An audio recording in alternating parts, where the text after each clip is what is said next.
For years, we've been told that cholesterol is the enemy when it comes to heart disease.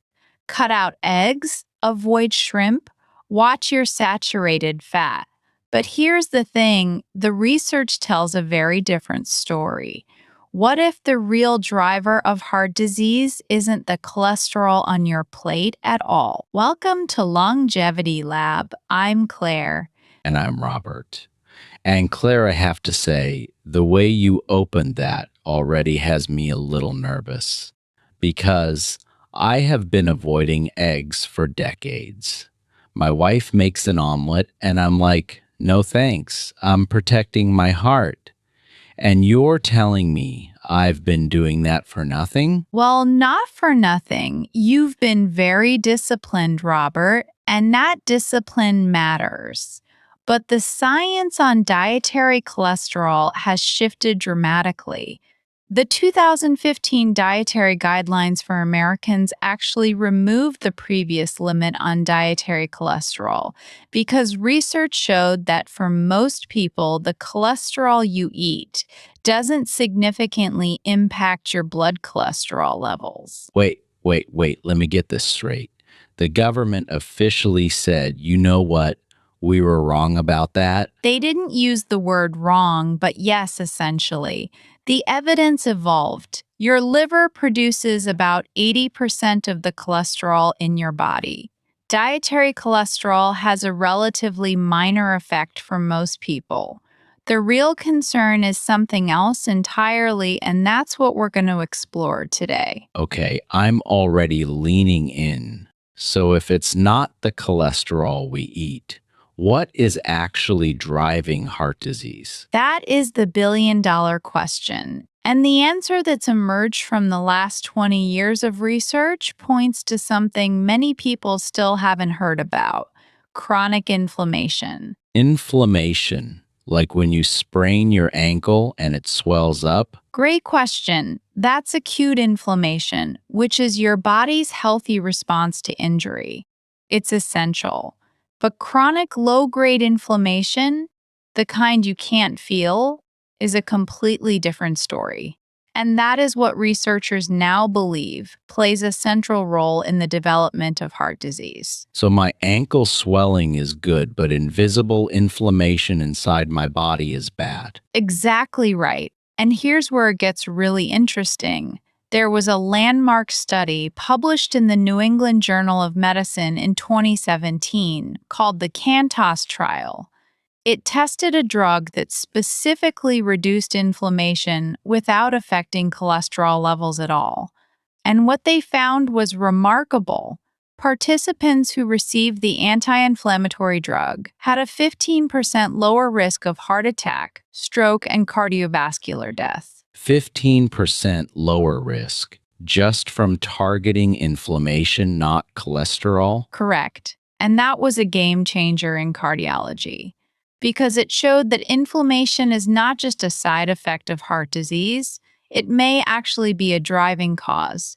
Even when cholesterol levels were perfectly normal, people with elevated inflammation markers still had significantly higher risk. So let me make sure I understand this. You can have perfect cholesterol numbers, but if you have high inflammation, you're still at risk? That's exactly what the evidence shows. And I want to be clear, cholesterol still matters. It's not irrelevant, but the story is more nuanced than cholesterol is bad. The issue is what happens to cholesterol when it meets an inflamed artery wall. Okay, I need you to walk me through this. How does that work biologically? Think of your artery walls like a beautiful smooth surface, like a freshly painted wall.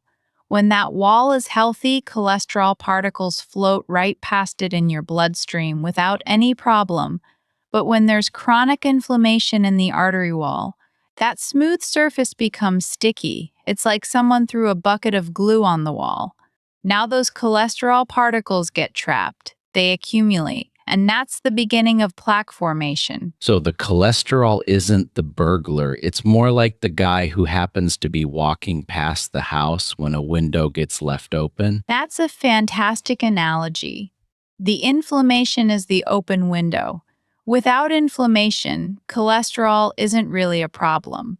With inflammation, even normal levels of cholesterol can cause issues. I have to sit with that for a second because my doctor has been checking my cholesterol for 30 years, and I don't think he's ever tested me for inflammation. And that's a really important point.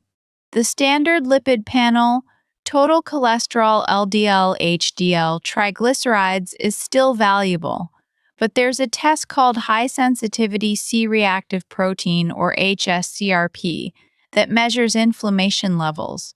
Many experts now believe this should be part of routine cardiovascular risk assessment, especially for people with other risk factors. So, should I call my doctor and ask for this test tomorrow? If you have a family history of heart disease, or if you have other risk factors like high blood pressure or diabetes, it's absolutely a conversation worth having. But as always, talk to your healthcare provider about what's appropriate for your individual situation. Fair enough. Now I need to know what actually causes this chronic inflammation, because if I can avoid it, I want to know exactly what to do. This is where the practical guidance comes in. And it's good news because many of the factors that drive chronic inflammation are things we can influence through lifestyle. Let me give you the big ones. I'm ready. Pens in hand. First, diet is probably the most powerful tool we have. Certain foods promote inflammation. We call these pro inflammatory foods. The biggest offenders are refined carbohydrates. Think white bread, white rice, sugary drinks, pastries, also processed meats, and the wrong kinds of fats, specifically industrial seed oils, high in omega 6 fatty acids. Hold on, I've been using vegetable oil for years because I thought it was heart healthy. This is a very common misconception. Vegetable oils like soybean oil, corn oil, and sunflower oil are high in omega 6 fatty acids. Now, omega 6 aren't inherently bad, we need them. But the problem is the ratio our ancestors consumed omega 6 and omega 3 fatty acids in roughly a 1-to-1 ratio. The modern Western diet is closer to 15 or even 20-to-1. That imbalance creates a pro inflammatory state. So I should switch my cooking oil? For cooking at moderate temperatures, olive oil is excellent. Extra virgin olive oil is rich in anti inflammatory compounds called polyphenols. For higher heat cooking, avocado oil is a great choice because it has a higher smoke point and a healthier fat profile. Okay, olive oil, avocado oil, got it. What else? The second major driver of chronic inflammation is something that might surprise you: chronic stress. When you're under constant stress, your body produces cortisol, and over time, elevated cortisol levels promote inflammation. There's a 2020 study from Carnegie Mellon University that found people who reported high levels of chronic stress had significantly higher levels of inflammatory markers. So my work stress isn't just in my head, it's actually inflaming my arteries. Biologically, yes. And that's why stress management isn't just about feeling better, it's a legitimate cardiovascular health intervention. What about exercise? I assume that's on the anti-inflammation list. Absolutely. Regular physical activity has a direct anti inflammatory effect. A 2019 meta analysis published in the journal Medicine and Science in Sports and Exercise looked at dozens of studies and concluded that consistent moderate exercise reduces inflammatory markers. The mechanism is fascinating. Muscle contraction during exercise releases compounds called myokines, which have anti inflammatory properties. So every time I go for a walk, I'm essentially releasing natural anti-inflammatory medicine into my body. That's a beautiful way to put it, and that's exactly what the research suggests. Even 20 minutes of brisk walking has measurable effects on inflammatory markers. I'm loving this. This is empowering, but I want to get specific. What does the anti-inflammatory diet actually look like on a plate? Let me give you a very practical framework. Think of your plate as having 3 zones. Half your plate should be vegetables and fruits, and I mean colorful ones. Different colors represent different anti inflammatory compounds. Dark leafy greens, berries, tomatoes, bell peppers, cruciferous vegetables like broccoli and Brussels sprouts. The more color, the better. Exactly. Then about a quarter of your plate should be quality protein. Fatty fish like salmon, mackerel, or sardines are excellent because they're rich in omega 3s, which are directly anti inflammatory. Plant proteins like beans and lentils are also great. And the final quarter should be complex carbohydrates. Think quinoa, brown rice, sweet potatoes, whole grains. What about fat? You mentioned olive oil. Fat is built into this framework. Use olive oil for dressing and low temperature cooking. Add avocados. Include nuts and seeds. Walnuts are particularly good because they're high in omega 3s. But the key is to minimize the pro inflammatory fats I mentioned earlier. So this sounds a lot like the Mediterranean diet. It's essentially a Mediterranean style eating pattern, which is one of the most studied dietary patterns for reducing inflammation and cardiovascular risk. The Perdime trial, a landmark Spanish study published in 2013, so in 13, 13, 13, 13, 13, 13, 13, 13, 13. Olive oil or nuts reduced cardiovascular events by about 30% compared to a low-fat diet. 30%. And this was from changing what you eat, not from a pill. Correct. And here's what's really interesting. The benefit appeared within just a few months.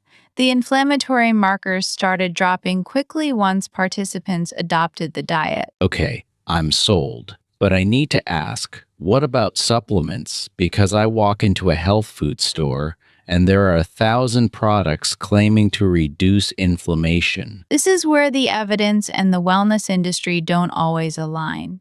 Let me give you the honest picture.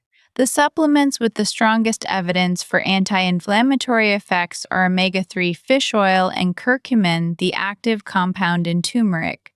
But here's the catch. The research uses specific forms and dosages that are often different from what you'll find on a store shelf. So I shouldn't just run out and buy turmeric pills? Not without talking to your doctor first. Curcumin has poor bioavailability on its own, your body doesn't absorb it well, and high-dose fish oil can interact with blood thinners.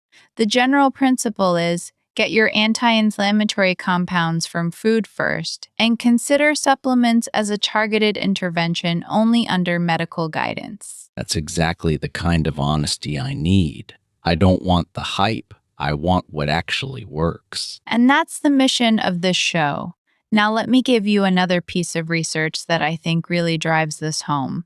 There's a fascinating study from Harvard Medical School published in 2019 in the Journal of the American College of Cardiology. They followed over 100,000 participants for 32 years, and what they found was that people with the highest dietary inflammatory index, meaning the most pro-inflammatory diets, had a 38% higher risk of cardiovascular disease. 38%. That's massive. It is. And here's what made the study so powerful.